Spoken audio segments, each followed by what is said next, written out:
before I share my essay, I would like to say thank you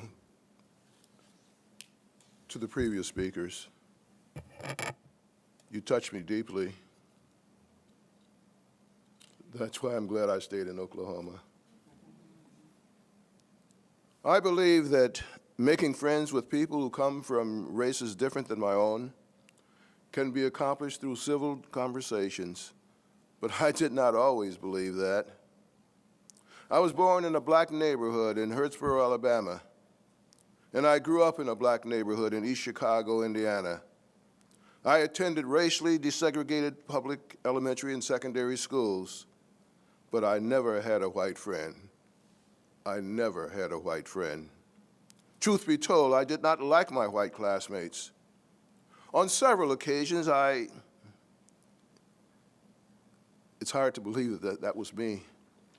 On several occasions, I verbally and physically beat up white boys just for the sport of it, and they returned the favor just for the sport of it. As you can see, I was destined to become a human relations professor.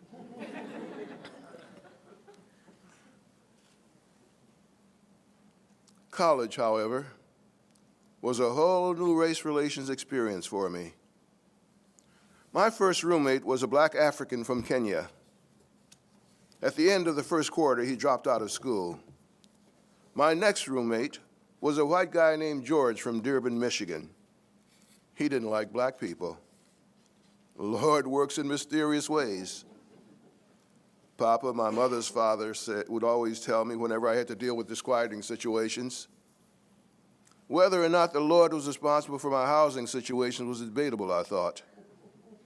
What was not debatable was the fact that two racial bigots were roommates.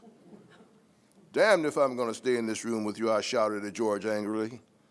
You better believe you ain't going to stay in this room with me, boy, he replied with a smirk. We moved nose to nose, toe to toe, poised to deliver a preemptive strike. Suddenly, the dorm manager came into the room. He was making a routine visit to see if there was something that he could do to make the room more comfortable. I pointed at George and said to the dorm manager, I need him gone. Before leaving the room, the dorm manager told us with a calm but firm voice, the two of you will have to stay in this room. I reassign rooms only in emergencies. Race is not an emergency. Rebuked and totally frustrated, George and I decided to try to make the best of what we both agreed was a very bad situation.